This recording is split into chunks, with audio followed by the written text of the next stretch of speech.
On this week's episode of Friend Code, we're going to talk about the Switch Lite.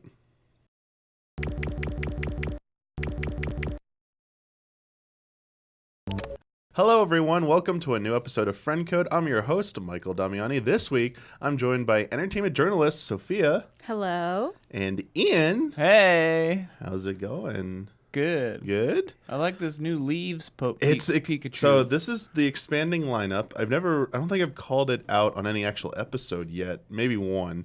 Every month they do it's called a Day in the Life of Pikachu series, basically. Or Day with Pikachu, basically. And they have a theme for each month. And fall was the most recent one for September. And then they got 3 more that are coming out.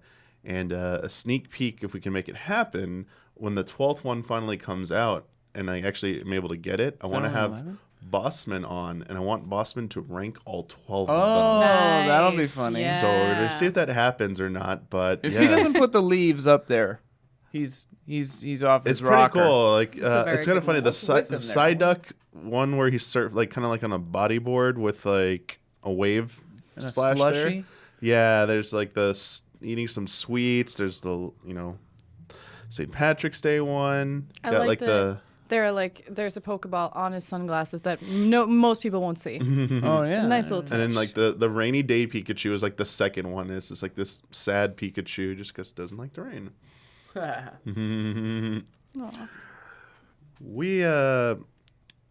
I want to give call-outs real quick, briefly. We got new graphics for the show. You see the new logo in the background. Yeah. Thank you, Joe and Chris, for making that finally happen. A lot of people were asking where they were, and I was like, yeah, take their time. Let's get it right. So hopefully you like those new graphics.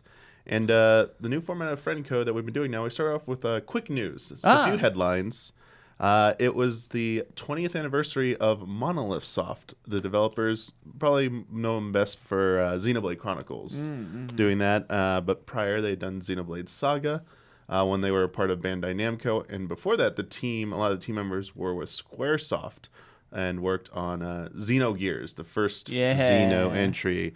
But after Xenogears and they wanted to depart Square Enix, they made Monolith Soft, end up at Bandai Namco. Made Xenosaga. That series didn't turn out so well. Not well received. I mean, some people love it, but I don't think I ever played any of the Xenosaga. I played a little bit of the first one and then realized what I was getting into. That was it's more of a cinematic game than I guess they were under the impression that cinematic games were going to be like kind of like the hot thing in the future, and then they went all in on that, and it didn't pan out well for them, and then they completely changed course. Eventually, when they came to Nintendo, and you got Xenoblade Chronicles, which is much better. They also Are they all kind of in the same universe? Sort of? I mean, there's theories and there's evidence for that. I don't think they've flat out come out and said they're all of them are officially, especially the Blade games, whether they're connected. But I mean, in Xenoblade Chronicles 2, you could the swords that you can get from the loot box drops, they're not really loot boxes though, it's just RNG. One of them is like Cosmos, so I mean they have some nods there, but it's kind of like an extra rather than like a lore thing. Yeah. Just Easter eggs. They worked on like baiting Kaidos on the GameCube, also Disaster Day of Crisis for Wii, which never came out here, but we imported it because it came out in Europe, and it was a pretty amazing game. Just like terrorists are just attacking, and during every major natural disaster you could ever think of happening at the same time. It's just like, okay, just chaos the game here. So, all right. That sounds pretty cool. Shout outs to them. They are hard at work on a new project, which we haven't seen anything of yet other than like 2 pieces of concept art. And they're working, they worked on Breath of the Wild. A lot of the hard work bringing that open world to life, and they're hard at work on Breath of the Wild too. Monolith Soft? Yeah, they're integral to Breath of the Wild. Yeah, I did not know that. yeah, Strange. Yeah, That's cool. Yeah. this one might be a little bit more of interest to you, Ian. Super Mario Maker 2 finally got some updates after no updates forever. Online co-op creation and versus multiplayer can now be played with friends, amongst some other quality of life updates. So That's interesting. You can torture more people in Yeah. different ways, in better ways. Well, it's funny because Don and I tried the co-op creation. Yeah. It is not good. Oh. Locally even one player is like hamstrung. It's really weird the way I don't remember specifically, but like one player is like picking blocks and the other one is laying them down. Or something like that. Like you can't both just do everything unless they changed like it. A weird gimmick to it. Then it's not just both of you making a level. It's like one of you doing half and the other doing the other half. Oh. Unless we were just doing it wrong, which is possible. Yeah, I'm not sure because I haven't tried that out, obviously. And I haven't done any of the like multiplayer stuff, so that's cool. That'll be fun. Yeah, that versus stuff looked pretty fun. Yeah, need to try that out at some point. But I think people are still kind of waiting for like a substantial content update to that, like another palette for creation tools or some extra mode. Well, and there are like some conspicuous empty places on the world modes on that game. So who knows? Maybe they'll add another one. I'm hoping for Paper Mario. Yeah, that'd be a crazy. Be a mode. good time to do some positive stuff for the Paper Mario series. Yeah. Last little headline here. Out of nowhere, remember that game Brain Training for the DS? Yes. They're making a new one for Switch coming out December 27th in Japan only right now. Oh. Just stealth announced. We want to train our brains. You play it, here you play in America it vertically and the like rest this, of the world. So, Vertically? Yeah. Wow. One of the vertical oriented games. Don will be right in then. He loves it. Oh, yeah. He loves playing vertical games. He doesn't care what it is. Not that many. I remember someone did a Kickstarter for some more comfortable setup playing your Switch vertically. Oh, okay. I forget what it was though at the moment. But that was pretty much it. Now there's news here and there, but those are the three that grabbed my attention. What we're really here to talk about is the Switch Lite. Yeah. As you can see, we all got Switch Lites here. Yay. Mine's kind of a loner. Mine's dirty. Yeah, I need to get like a thing. I need to get a proper case. I keep using my OG Switch case, which is too big. I noticed that. Yeah. This It one's works. really nice. And I was horrified. I also didn't realize I pre-ordered the gray one instead of the turquoise one, or the aqua one, which is the one. The blue is the one I would have wanted. Yeah, and then it No, shipped, and no. I was like, oh yeah, I got the blue one, and it shipped. I was like, oh, I guess I got the gray one, but oh well, whatever. Dumb. You're both wrong. The yellow's the best. The yellow is. I think that. Look what's in my hands. I've got a yellow one. Yeah, but you wanted a turquoise. Yeah. Yeah, see? I mean, I didn't really want one at all. That's true, yeah. Yeah. The only thing I can But- say is that the colors are not as bright as you see in the ads. Definitely. Yeah, Especially like they're a the. little bit more subtle. But I like that. I like that it's This not is, bright yellow. I'm pretty sure exactly, like mustard, yellow American mustard, yellow. Yeah, Like for sure. straight up. It is. So after spending some time with these, I'm kind of curious. How do you feel about the Switch Lite now that you've gotten your hands on it, gotten to spend some time, especially compared to the OG Switch? Well, it's lighter. Oh yeah, Significantly. So it's a clever name. Yeah, Yeah. that makes sense. It's weird because she tried the regular Switch. Okay. Mm-hmm. And you said, like, the first thing you said was, oh, it feels flimsy because the controllers move. Yeah, I mean, I'm like OG. Like, I loved like Game Boy Advance and Game Boy Color. Those are like still to this day like one of my favorite systems. So when I tried this, the first thing I thought was like, it doesn't feel like a handheld. It feels like it's meant for something else. It's not flimsy, but you can tell, like, I don't know, it felt like I loved playing without the Joy-Cons. That feels fun. Like when we like connected to the TV Yeah, and a and Pro like done that controller. stuff, that's great. Well, the but Pro controller is just amazing, but yeah, but even just those, it's been a good time doing. But you know what's games. what's weird though because of that, because I'm so used to the OG Switch, is that I kind of miss the Joy-Con movement, because I guess I realized in playing the Okay. Switch Lite that I do like this a lot when I'm just like I flex the controllers around Oh, okay. while I'm Interesting. playing just to like, I don't know, just because it's something I do. Yeah, that's interesting. I've kind of enjoyed the sturdiness of this. Yeah, especially I like playing it on give the to controllers, because I always do that with the PlayStation 4 controller too. I make it like creak. That's I not like how my you're- hands Feels just like you're bringing like. Yeah, not there's how too you're much supposed like to play. pressure on it. Yeah. Well, and also I noticed, and you can even see on my Switch Original, I've got a bunch of thumbprints right here.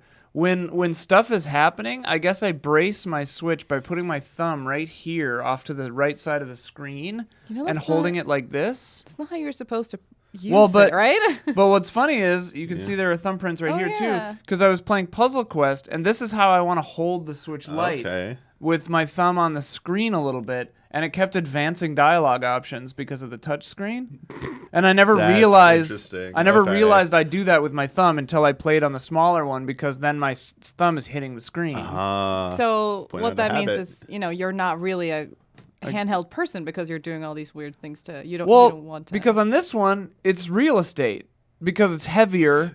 I can brace it, and I'm on the actual central part, not on the Joy-Con that's looser. So I have to brace like that. It was just a weird little thing I noticed about the Switch Lite. Interesting. That's so heavy. I have noticed a funny story for me. So there are some things cut out of the Switch Lite. One of them is there's no more HD rumble. Yeah. I mean, there's just no rumble. And during Fire Emblem Three Houses, there's a fishing mini game, and I played a majority of that game on the original Switch in handheld mode.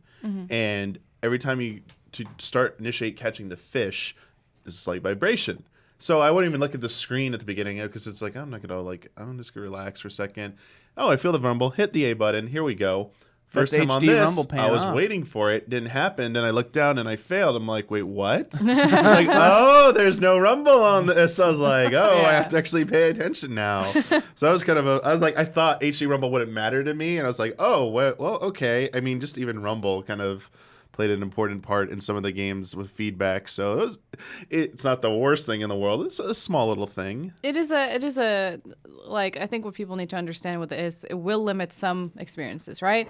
Like, I'm really excited about that exercise game that comes out. What is it called? Ring Fit Adventure. But I can't do it with this, right? But like when I bought this, my intention was I need something to do at work and carry around with me for whenever I'm bored, and I won't be playing an exercise game when I'm out and about. So it's like, I think, when it comes to either or, like, I don't think you need both.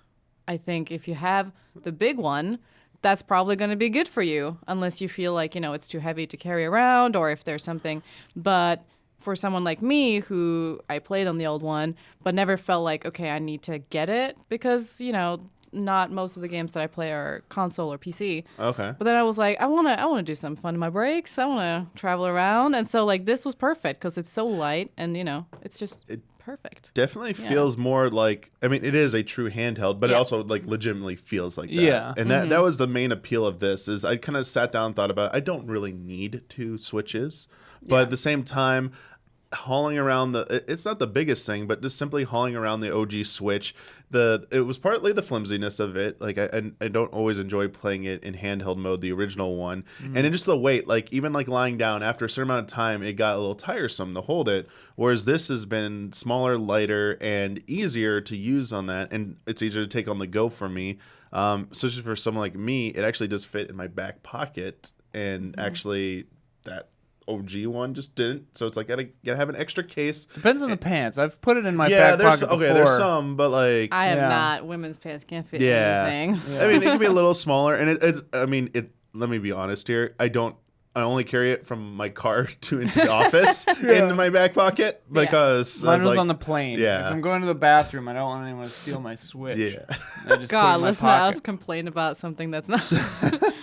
No, but I think I agree. Like, for me, it'd be like, I don't know if I'm not like reckless with it, but I feel like this can handle a little more movement. This I'd be like afraid of, because it's like, okay, I need to dock it, and like it feels not like just a handheld. This is kind of, I feel like the same as with like my Game Boy Advance. Like, I'm taking care of it, but it can have some rumble to it. For me now, like the original Switch is just gonna stay docked for me. It's just gonna stay in that dock. It's just gonna be for playing on a television, and this is what comes along with me now, and I like it.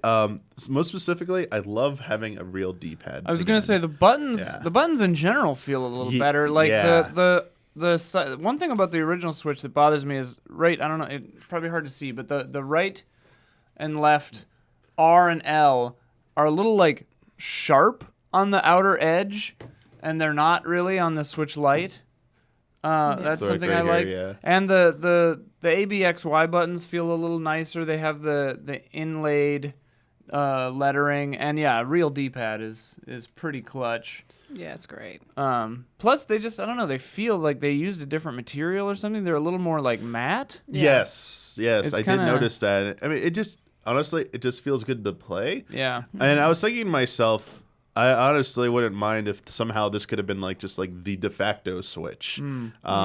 Specifically thinking about not just like its size, but Joy-Cons. And how much I really feel like I even use Joy-Cons and really even need Joy-Cons at this point. It's more of a novelty. And maybe going forward, what I just prefer, especially if they make another revision or like a successor to the Switch, if it was just one form factor and they just go the route, you could buy additional Joy-Cons if you want to play with Hopefully motion controls. the old Joy-Cons go forward because I've already got 4 of these. They probably will, Ian, because even like the Wii remote Yeah, still you're right. went forward. Yeah. So they're generally pretty good about that, and I wouldn't worry about it. It's just I don't think they're gonna like make new ones that cost any less or anything like that. There have been $70. There have been a few times in my life where the promise of the Switch has come true, and I like kickstand the monitor, bust out the Joy-Cons, and play like Mario Kart with people, like while we're waiting for renders or something. You know, like that's happened a few times.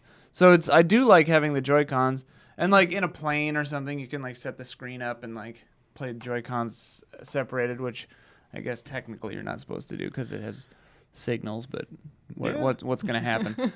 What if the Bluetooth or whatever like starts controlling the plane? It's like, yeah, okay. Oh geez. But also with Joy-Cons, this whole topic about the Joy-Cons actually came from a patron question from Jesse Abraham, was asking us basically what we thought about the Joy-Cons. Do you think in retrospect they might not have been the best choice?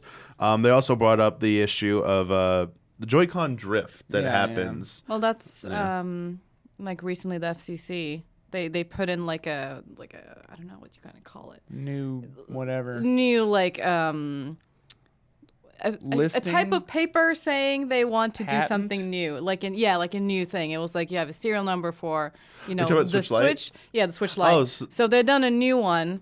And people are wondering if it's going to be because of the Joy-Con Rift that they're actually like working on a new one. I don't think so. Like, as it said, like software. You would be correct. Yeah, it said software, something. There's I saw that story. There was an update to it this morning. It is actually it's just a Switch SKU for event and developer versions of Switch Lite. Right, so it's not an actual new Switch model. I see. Yeah, that makes sense because it'd be weird to come out with another one immediately after. But that would be because of the already Joy-Con drift. I mean, let's not forget crazy. how like we first heard about these, all the rumors circulating about like a smaller, lighter Switch cutting features, a Switch Pro.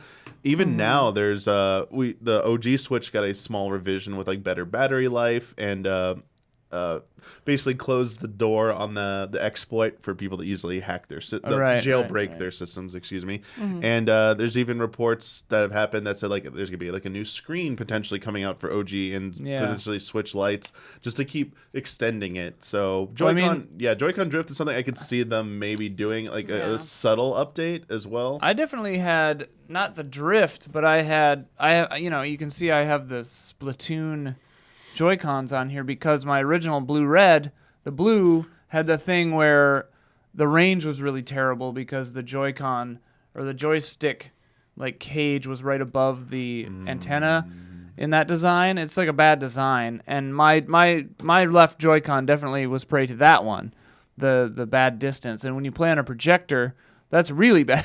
So it's like that was a bummer. So I had to buy new Joy-Cons because of that.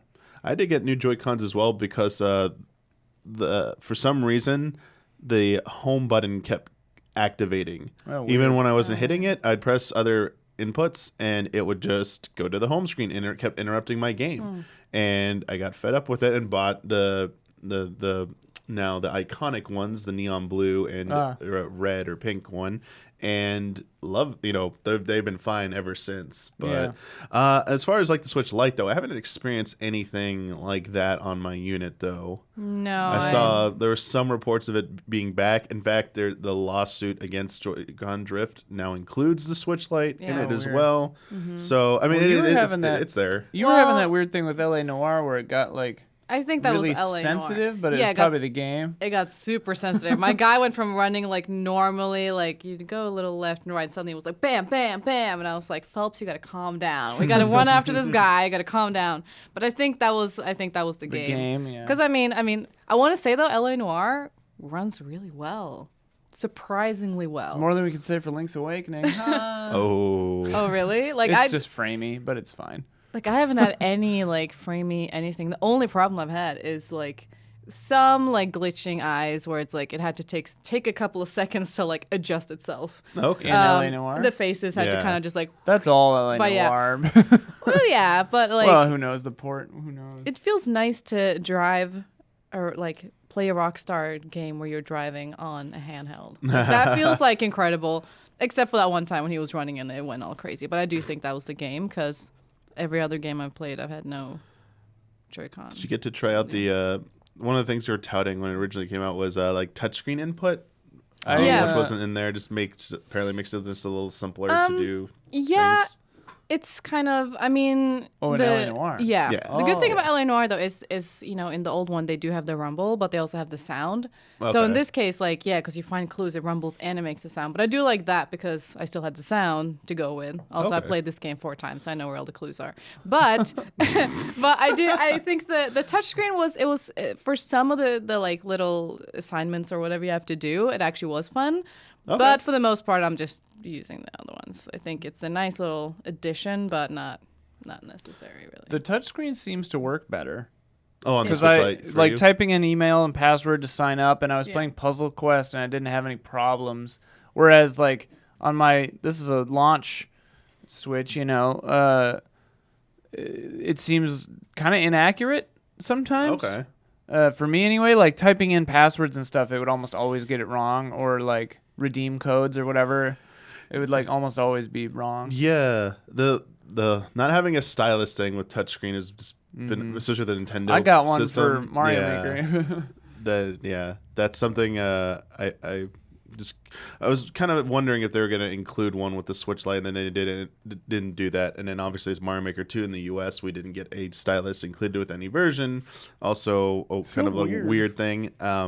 Never really found out why, I think. If they did, let me know. We had an episode where we speculated on why that might happen. But speaking of games, though, playing games on the Switch Lite, for any one of us who this is not their only Switch, this might have been your first experience with the primary and secondary Switch system and account sharing. Definitely a little weird because I set it up as a secondary, and it would check the internet. And I've definitely been screwed before where I like bought a game before a plane ride, didn't start it first on my regular Switch, and then it was like, we got to check the internet to see if you can play this. And then I just couldn't play the new game I bought for the plane on the plane. Yeah.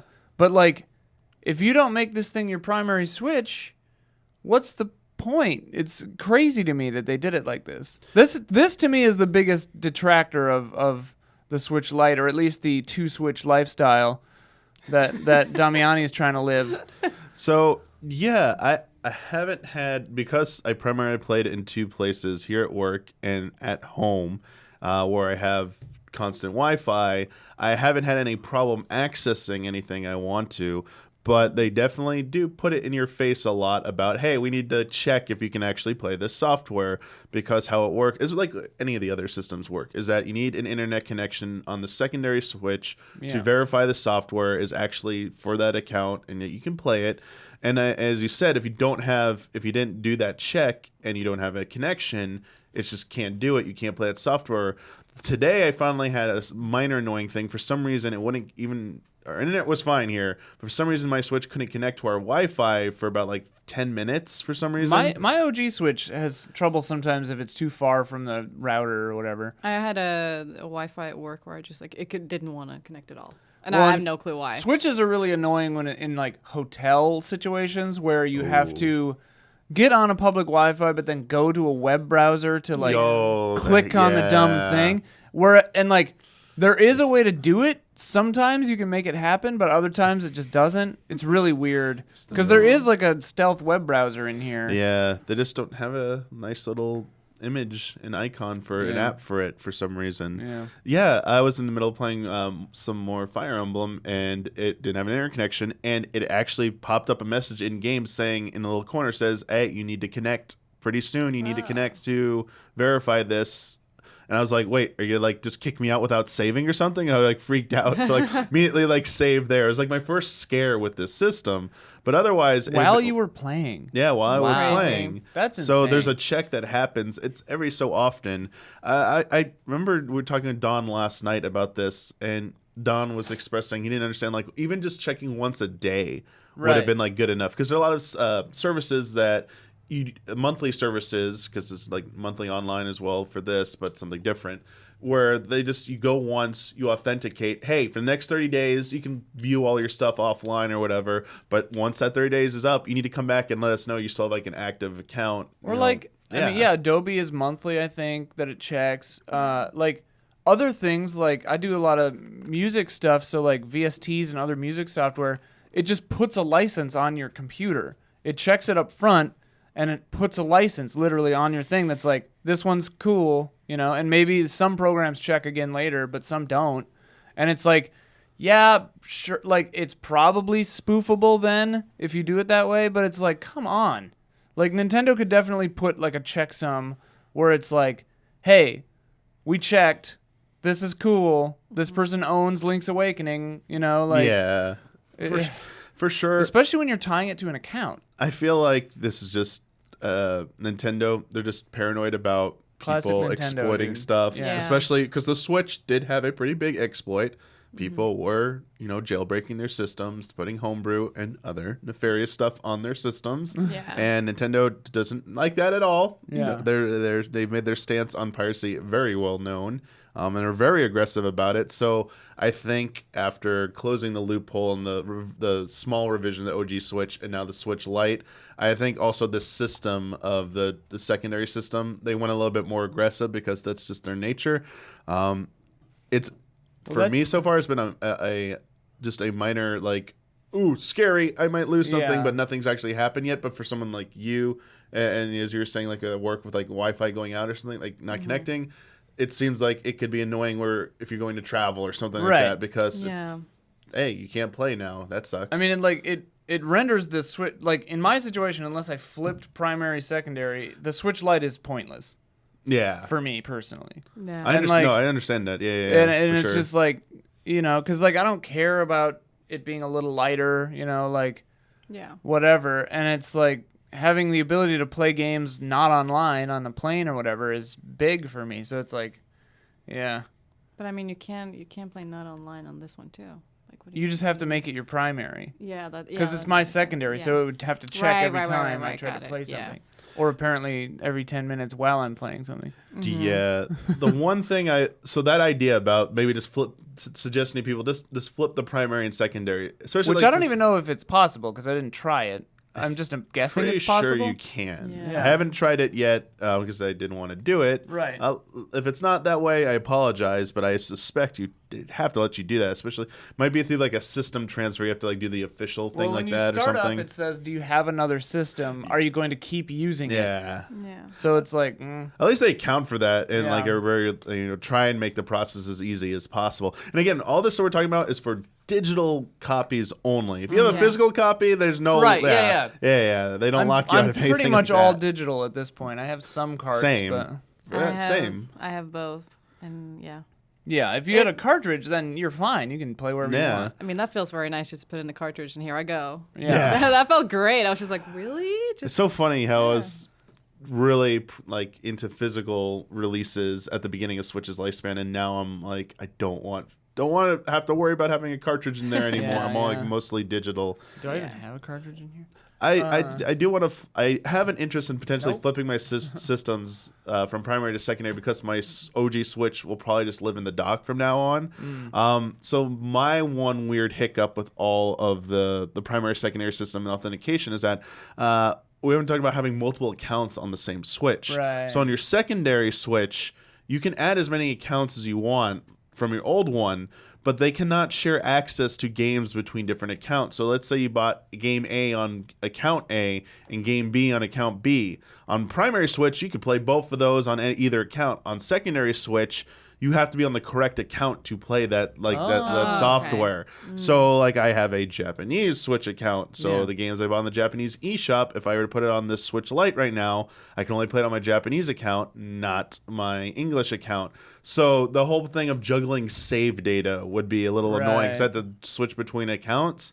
And I kind of like that how my setup is on my primary system. That would probably be the biggest deterrent right now from me doing the flip flop on that. Does cloud save work all right? Yes. So how does that work? So if you're curious, I can't show it on here, but essentially when you bring up the options and you see like the here's your saved data cloud, it'll either say it's already been backed up. So on both systems, it'll be set to automatically back up once you've played a game. But only if you have Nintendo Online, right? Yes, so you have Nintendo Online for this. Yeah. It will then also check to see if the version on the cloud, like every other service, which one's the most updated. And then you can either, if the one on the cloud is newer, it'll warn you, hey, do you want to overwrite this or vice versa? And then if I've been playing Fire Emblem on my Switch Lite, it's doing the automatic backup, it's making the cloud save synced with this. When I go on my OG Switch at home and I want to pick it up there, I just have to, it'll say like, hey, there's newer save data here, do you want to like load it? And then you just download from the cloud. Right. I don't think it gives me a warning. I forget if it gives me a warning or not, but when you go to this screen with the save cloud, it will say next to your profile, there is newer save data on there. Do you want to replace this? Okay. Right. So there is a little bit of a manual effort on one end to make sure that you're always in sync, but I think they do At least pretty. it exists. Yeah, It's there. exactly. It's not that For complicated. Nintendo, that's like kind of a good. Yeah, like, it they hasn't don't been. usually- Honestly, hasn't been. I haven't run into any issues. It hasn't been that complicated. It's been pretty straightforward. Yeah. All of this like makes me think about what is it, EULA or whatever, the like user end license agreement. Yeah, EULA. If you like, there's actually a pretty good Adam Ruins Everything about this, I think. But it's like, if you actually look at the EULA on your electronics, it's kind of funny. Like, we don't actually own a lot of the stuff that we think we own, like in a legal sense. Yeah. So it's like the Switch, the Nintendo, like, is, you are licensing the right to use their like software. It's all very crazy stuff where it's like you don't actually own your phone or your Switch or your whatever. It's like you're just using it. You know, it's wild if you look at the language in there. Yeah. And that's why they can get all pissy and stuff when people hack it, because it's like, you would think it's like, well, I own this, I can do whatever I want. And it's like, no, technically not true. So it's really funny, that kind of stuff. Yeah, I mean, also stinks. Probably shouldn't be that way, Yeah, but I mean, that's how it is. Wish it weren't. And this is the reason why so many people want to stick with physical media, because they're very unlikely someone's going to knock down your door and be like, Right. hey, you're doing something you're not supposed to do with that physical Or they'll copy take you away own. the ability to, like, your PTs or your Scott Pilgrim versus the World, like, where you can't download it anymore. Yeah, like I hate that. Like that's always the threat of the digital future Right. is that whether it be games or movies, that you paid for something, you thought, and it said a purchase, not a rental, a purchase, Yeah. and at some point it is taken away from you, and you're like, wait, I bought this, I own this, right? And as you just said, Ian, no, like, you no. really don't, and it went away. Sorry. You had the Yeah. option. And if there's like a zombie apocalypse, then you won't have any games except for your physical copies. Yeah. So, you know. Or if you don't lose your one Switch or whatever. Yeah. Like, Yeah, I'm what just happens zealously, we're all just zealously guarding our PT PS4s now. It's just like, Yeah. never delete That's this. such, yeah. Never delete That this. is, I mean, it's so awesome and interesting to see that, but at the same time, so scary that their potential. I mean, I feel like it will never be lost, but the fact that it's at that point where it's Yeah. on people to preserve it at this point because there's no one else preserving it, and it's just it's a scary thought. The like cyberpunk futurist in me though is I fully embrace it. I'm like, hey man, the ethereal. we exist in a culture beyond the physical, man.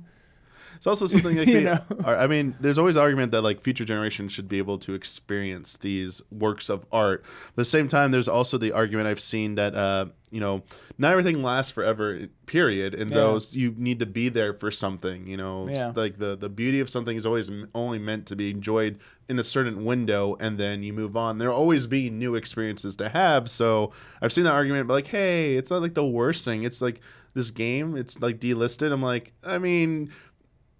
in that philosophical sense, sure, but also like you have to understand like the corporate, the capitalist mentality behind it. What's driving it though? It's not like nature's running its course here versus like it's like if we take that if we take this down right now, we can sell them the remaster two months from now. That's how. It's the cynical view of it, and it's really what's kind of driving this unfortunate reality. But long story short, Switch Lite seems pretty cool. Yeah.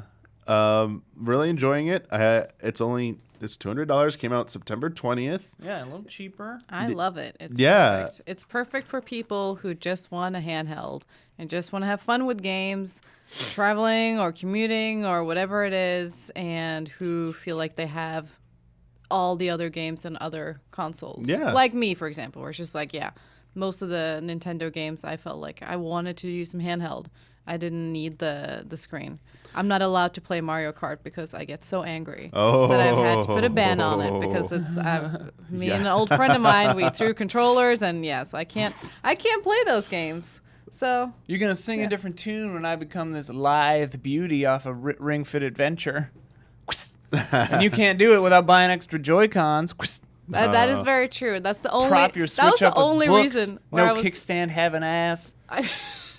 Hey, I got a kickstand like in my thing. Her kit came with it. Her case has a very so I can just very useful. Do this. There you go. Check this out. That kickstand honestly has always scared me. I feel like it's the flimsiest thing and it's gonna fall apart. Also, it's really funny when you first get your Switch because there's no indicator that's where the card goes, the SD card. And now they got like so when I first got it, I was like, where the hell do I put the SD card? What's going on? And then it finally was like, oh. Yeah. They put the indicator under the kickstand.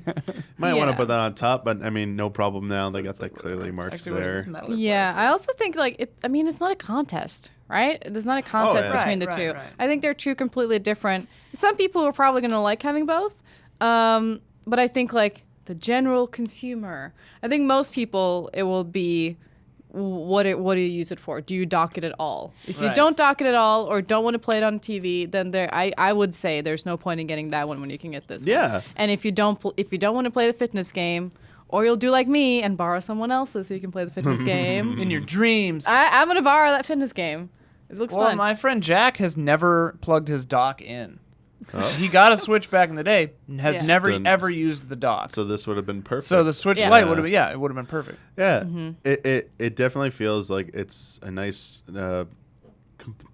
compliment to the original one, and it feels like a successor to the handheld line, like the dedicated handheld line, like potentially being like the replacement for the 3DS, especially if they keep doing revisions to the Switch Lite as well as the main Switch and kind of have them like these two things kind of living together out there for consumers. The last thing I wanted to bring up about the Switch Lite, Stephen Beaumont, one of our patrons, was asking about whether or not developers would be so inclined to include a text size option, especially as the screen is getting smaller and there are some games where the text is really tiny now.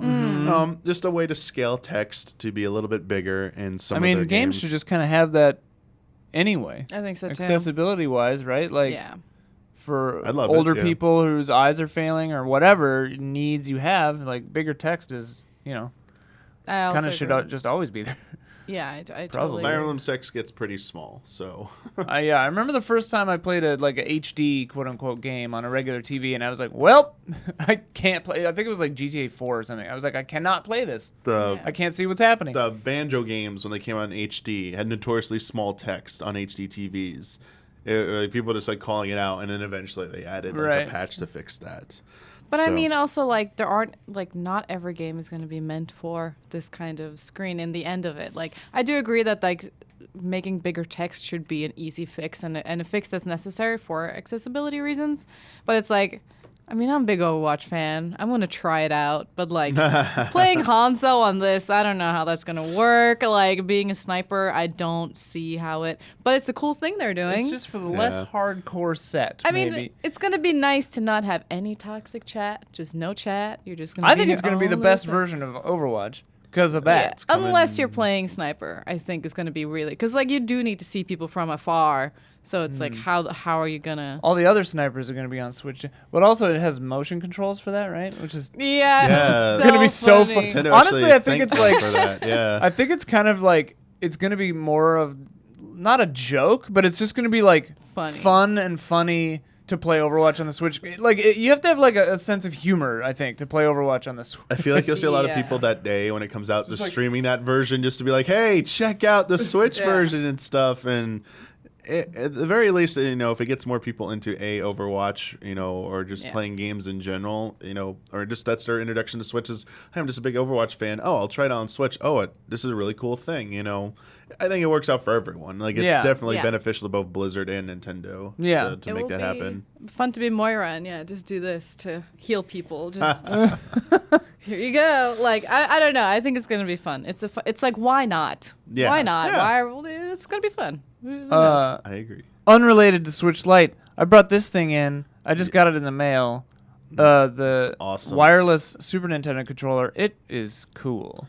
It feels looks good. cool. I hope mine comes soon. I got a You notification. haven't gotten yours yet? So I got a Light. notification. I got a package this morning, but I already left for work. The I'm hoping package- it's it because it was held up in some sorting facility it's been held up in a sorting facility for almost the last week. Oh, weird. And Well, it might be because the package is frighteningly nondescript. Like when I got it, I was like, "All right, what the hell is this?" I was like nervous, and I opened it. Like, I was like, I heard it comes in a lot of packaging though. Once you open it's it, like this, 3 boxes, Oh, and the jeez. outside box looks like something from like Russia in the 70s or something. It's like it's just so nondescript, and the cardboard is really weird and like I don't know, weird looking. Huh. No shade on Russia in the 70s. I don't know, but like Yeah. I just picked a country at random. But like yeah, it looks like a weird thing from the past. Okay. And I forgot I ordered this thing. And I was like, what the hell is this? And it doesn't say best like when you Nintendo or forget. anything on it. Okay. So this is gonna be a Yeah. And then weird in there is package. another nondescript box. And then in there is a really cheap, flimsy packaging for the controller itself. Nice. But, so it doesn't make up for a good unboxing video. Gotcha. Or a very weird unboxing. Yeah, but the controller It itself. looked. I mean, just from like the eye Yeah. test, Have it you looks held one yet? authentic. Yeah. I mean, I have not. It's light and feels nice. good. That it Feels feels And it's wireless, Damiani. feels correct. Yeah. See it lighting up and everything. Yes, this feels very good. And Yeah. a little zero. So it doesn't snap in No. like the NES. You controllers. charge I it. just- It's like a pro controller. Gotcha. You charge it with the USB controller. Like, hey, well, okay. They finally realized it looked a and little sync silly. Sync it with the USB controller. Kind of sad I won't get to do that though. It's kind of fun. I to try was out. kind of looking forward to that because you can do that with the NES ones, Yeah, right? that's what you I can was. have two yeah, NES on the I side. did that. They're It was just huge. goofy looking, but it was just fun. I was like, Huge and hey, ridiculous. look. Yeah, the gimmicky That's so stuff. funny. I'm always attracted to that. The Switch Lite, good stuff. Switch Lite. Enjoying it. Yeah, Not bad. It's great. I'm playing Ori right now, and it's perfect. it's a very good game. It's a very good game, and it's good on this format I too. might have reviewed that game. You can check out that review on youtube.com/easyallies. Oh my god! But I'm assuming you really like it too. I do. Yes. Just the music is so good. It has made me extremely excited for the sequel. Mm-hmm. It's skyrocketed to one of my most anticipated games Will of of next the year Wisps, right? now. Will of the Wisps is the sequel, Yeah. yes. Finally, I watched the trailer after finishing the first game. I was like, okay, this is awesome. Yeah. Let's go. It's great. Another game, I don't want to spend too much time on this game because I didn't have a good time with this game. The most recent entry, a most recent mobile effort from Nintendo came out September 25th, Mario Kart Tour for mobile devices. I think we kind of knew what was coming with this for a while, and after trying it, I just want to say, yeah, all my fears were confirmed. I don't like the controls. I don't like the touchscreen controls on it. They have a tilt control option, so you can turn your phone if you want as well. I'm not a fan of. I mean, it doesn't really matter honestly because the whole thing about skill won't get you a win in this game anyway because it's designed to be a traditional mobile monetization game with like gotcha elements where you gotta hit this warp pipe to launch a new racer and see who you get.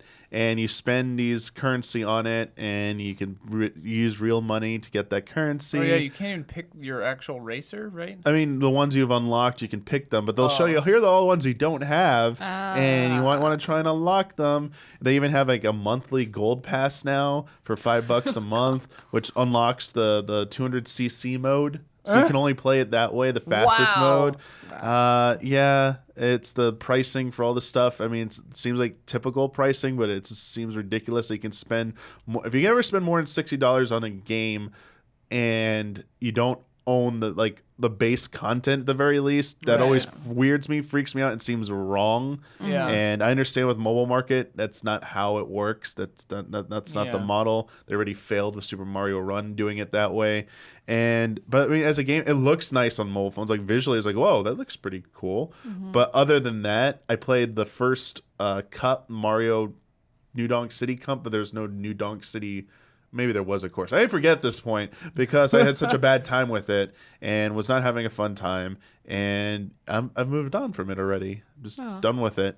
Yeah. The only one I'm proud of you, Damiani. Yeah. It's kind of weird. The only mobile game that I've ever liked from them has been Fire Emblem Heroes. I couldn't remember which side of that argument you fell on, the pro or the con. It wasn't a great game, and I know we had Bossman. I had to joke about how worthwhile the game, but now in retrospect, that game seems pretty decent. Yeah. It's like comparatively, comparatively speaking, that was not so bad. I mean, I know Pokemon Go isn't Nintendo strictly, but Pokemon Go is all right. It's a good game. Oh yeah. I heard Pokemon Masters has actual stuff in it. What if you watch the most recent Easy Update? Bossman and I dreamt up a dream Pokemon game, and someone on Twitter told me that Pokemon Masters on the phone is kinda the game Bossman was describing, and I was like, what? Interesting. I know that also has gacha elements. Oh, I'm sure. Well, yeah, they said it has gacha elements, but you can kind of get around them, is what they said on Twitter. I wish I remember the name who said that, but yeah. All right. Oh yeah, that's Mario Kart Tour. I mean, someone else is enjoying it. That's great. You know, if any of these games are gateways to getting people to play more Mario Kart games, or just getting them into games in general, I'm not against them. It's not for me. Yeah. Because Don knows it won't work. Because God knows that not enough people are playing Mario Kart 8. Yeah.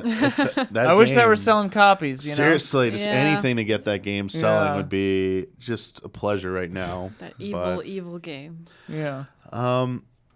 Let's wrap this up. I got 2 patron questions this week. Cool. I apologize. We have to keep this a little bit short because we have only about an hour to shoot this episode. But I promise, in the future, I will get more questions in.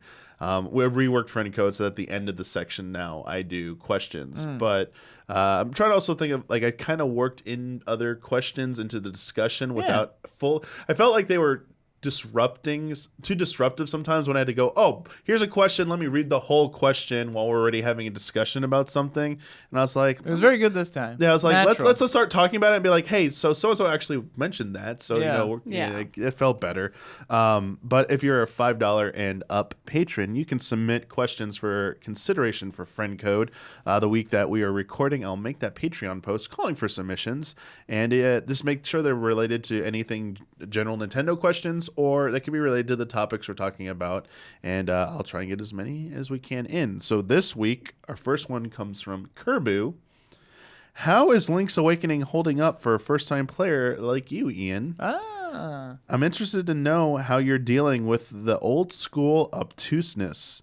Also, shout out to that game's rearrangements. The music in the face shrine hits perfectly. Yo! I just played that one, and I was thinking, man, this song is awesome. Yeah. It slaps, as the kids would say. But yeah, I want to it doesn't happen to me often where I want to listen to video game music outside of the video game, except for Jessica Curry. I like her stuff a lot, but Face Shrine, I was like, yeah, I need to bop this in the vehicle. But yeah, the only 2 negative things I would say about Link's Awakening on Switch, having never played the original, because I don't know what's coming, I don't know what's gonna happen. I mean, I know the overall gist of the ending, I know, and the game has now just told me that is what is up. But I I have one. I'm in the 8th dungeon now. Okay. So I'm like toward the end of the game, and I think there might be. I don't know, but You're just halfway. yeah, there's still all the upside down dungeons. Yeah, the only 2 complaints are frame rate, which is very strange, kind of alarming to me that a quote unquote mainline Nintendo game would have frame rate issues, especially $60 game. But also, the old school obtuseness, as they said, is like, yeah, definitely there have been a couple of moments where I'm just like, straight up, what am I supposed to do? Like, I've been trying to, like, I try for a while to, like, I don't want to look stuff up, and like I try for a good while before. I think I've looked something up twice. And I think both times it involved the heavy ball and throwing the heavy ball at something. Because I was just like, not going to come to... Because I think, and I talked about this a little bit on the podcast the other day, I think, but like having played the modern Zeldas first, because Zelda Breath of the Wild, the way that game works is they give you your tools right up front, and then those tools are the solution to every puzzle, basically. This game doesn't work like that.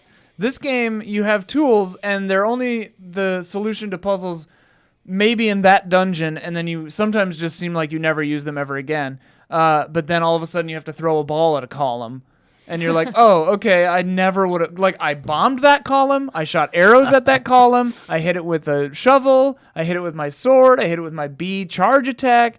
I did everything to that damn column with the tools I was provided. And I was like looking around with this heavy ball for somewhere to put the heavy ball. Okay. And I was like, okay, I need to make these columns fall down. I have to like put it in a device and it'll crush the, And then I was like, I finally just looked it up and they were like, throw the ball. And I was like, oh my God. Like once I read it, I was like, of course. Yeah. But, so like stuff like that, old school wise. And like, when they give you and I don't know if this is a new edition or not, but when they gave me the little, tuning fork that dings when you're near. That's new. Okay, that felt new because I was like, that's generous, game, to give me a way to find these seashells, because I was like stressing out. I was like, I'm never gonna find these seashells without looking this up. Probably still I won't find all this. I just discovered that on the map you can do memories and it'll show you the seashells you've gotten. And I was like, oh, that's helpful, because now I need to just like grid scan the entire map in areas I haven't found shells yet. Yeah. But I know some of them are probably in the fishing game. I actually caught what I think is the biggest fish, but I haven't caught... I did look this up because I was like, this fishing game sucks. Do I need to do this? And then I was like... I wonder how you would have felt about the original version. Oh, really? The new one feels like an improvement, honestly. I mean, it's not like that bad. It's just I don't like having to wait for so long for like a blooper to show up. Yeah. So now I do know there's a blooper and a cheap I need to wait around for. I got the big Bertha or whatever it's called. Yeah, there's a heads up. The 2 Mario ones, they each have seashells. So yeah. you gotta catch each of them. And you also gotta do the Dumpe mode to get a seashell as well. You don't unless you want all 50. If you want the sword. That's how you upgrade the Master Sword, right? Yeah, the 40. Because that's what 40 the seashell seashells. mansion said. And you don't need to. I only need 40? Yeah. 50, I only need 40? Yeah, 40. And I love how he's saying only 40, because in the original version it was only 20. I've got like 36 right now. This is what good news for me. Yeah, you're very close, Ian. You're almost there. You're very close. Because I had assumed, I didn't know it was 50, but I assumed just on the like scale of the seashells. I mean 50 is the top, but like that's not the final reward. The best reward is at 40, and that's your upgraded sword. Yeah, I thought I had to get all damn 50. Well, what do you get for 50? Is it good? Secret. Just tell me if it's good. It's not that great. Now I'm like more curious. I mean, it's better than the completing the final challenges of Dompe, which is nothing. Oh wow! I was waiting for Dompe until after I finished all the dungeons. Yeah. I did the color dungeon. Ben actually mentioned the color dungeon. I was like, man, I think the reason he mentioned it was I was like, I wish that the text for picking up an acorn or a power thing didn't come up every time. It's like, I know what this is, game. I know what it is. Don't tell me every time. And he was like, you should do the color dungeon. And I was like, what? And he's like, the color dungeon. And I was like, what is that? And he was like, have you gone to the library? I'm like, yeah. And I'm like, I've seen everything except for that book on top of the shelf. I can't get it down. And he's like, well, how do you knock other stuff down? And I was like, oh, I dash into it. Which is funny because that's in A Link to the Past, the game that came out before this one. The DX? The Link to the Super Past. Nintendo one. In order to progress in that game, in the story, you had to knock a book off a shelf in a library using your dash. And so anyone who had played those, it was It's like, a callback. Yeah. Real quick, the frame rate stuff, though. Yeah. You said it's alarming for a first party like Nintendo game. I mean, it's been happening for a lot of their games. Fire Emblem Three Houses. That's true. Even going back to Breath of the Wild before they did a bunch of the patches to Breath of the Wild is smooth those perfect, out. Damiani. It's very You good. hush up. It's You very hush good. up. It's not quite perfection. Hush your mouth. But it's like I just want to say for specifically Link's Awakening, I think for me personally, I believe the evidence is mounted to a point where I now firmly believe this game was a 3DS game originally that was ported to Switch, and it was a hard Ingresso porting it to Switch was the reason, because it's not the graphics that are taxing, it's the coding that's not optimized correctly, and that is why you get these bottlenecks that are happening and causing the performance Mostly when you issues. come outside. Yeah. And so it's strictly a coding thing apparently, and I would say that would most likely would be the culprit would be that this game was originally made for a different system, 3DS, and they were just, hey, we're done with 3DS. Put this on Switch. And it's like, which would also explain the visual style feels like an evolved visual style of A Link Between Worlds. Yeah. Which was on 3DS. I hadn't considered that it was originally. It might not. This might not be the 3DS. truth, but I Well, kind of buy into this theory. Or at least it's just poorly optimized code, but regardless. still doesn't excuse it. I mean, because as I said, this has been a trend in a few games now. Well, I mean, because it's clear.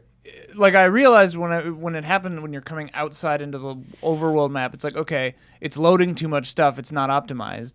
Like that was my assumption too. So, yeah, that's interesting. Yeah. But anyway, yeah, the game is awesome. I love it. It's like, it's fun to discover new abilities and new stuff, and like with like the rooster and everything, I puzzled it out, and I was like, oh, and they put just enough people saying like, I heard there was a flying rooster, and I was like, oh, okay, like, so it's it works. Okay. It works as a game without having to like use the internet all the time. Real quick, I'm curious, Sophia, your experience with the Zelda series. I think you said you didn't really play Link's Awakening, but which one have you played the most, or would you say? Oh, I have barely played a single Zelda game, that was the thing. For me, it's like, since I didn't grow up with Zelda, the idea of playing Zelda is not, I don't feel the nostalgia. I don't feel anything. It's a game that I have very little interest in. Did Breath of the Wild entice you at all? Or I anything have about, it. like, appealing? I'm gonna play it. Okay. I have it. So I'm interested to see what you think about it. I'm open to it. But the older ones, like, I've just never. It wasn't my childhood. I guess. I feel like Breath of the Wild is the best for newcomers, honestly. Oh, yeah. But it's also, once you play that, I think it's the hardest to go back to any of the older ones and get into them, really. It spoils you a little, yeah. Yeah. Yeah. Well, there are other games to play. So, but I mean, I there are plenty of I'm games. open to it. I'm not a big elf person though.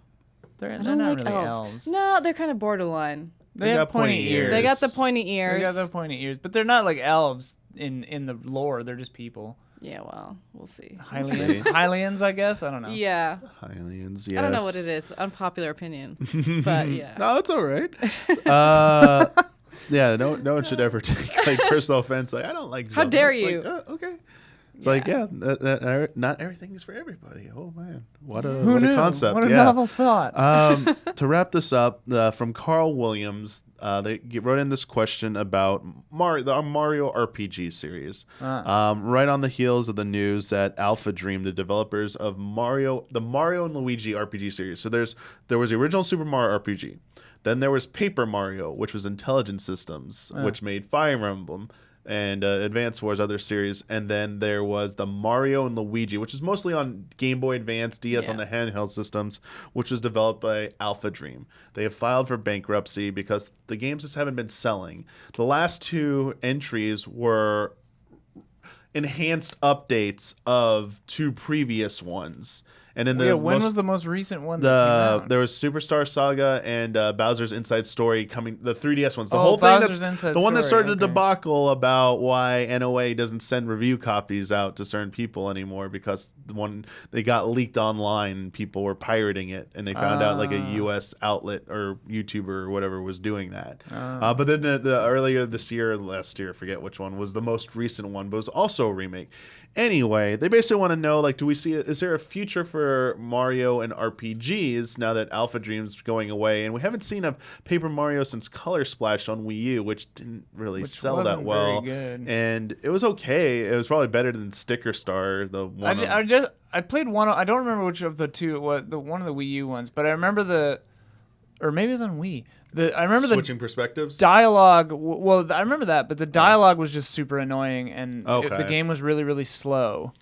They've That been was hit my or main- for me. They've been hit or miss. Like Paper Mario: The Thousand Year Door, I thought had excellent writing. One of the greats. Super Paper Mario for Wii had like there's one bit of dialogue that became a meme that we got reposted everywhere. It said like, I like to go on message boards and complain about games I've never played before, true or false. And it was like, which was funny, but like not the That rest was on of the SNES. No, Wii. Oh, okay. On the Wii. I was like, I wow. changed it. Oh, Wii. It was on the Wii. Impossibly prescient. That'd have Nintendo. been I was like, that would what? have been pathetic right there. Yeah. The rest of that game I don't think held up as well. And as you said, like Sticker Star, very average, nothing special about it. Color Splash a little bit better. Honestly, I don't know your experience with any of the Mario RPG games at all, Sophia, but Very brief.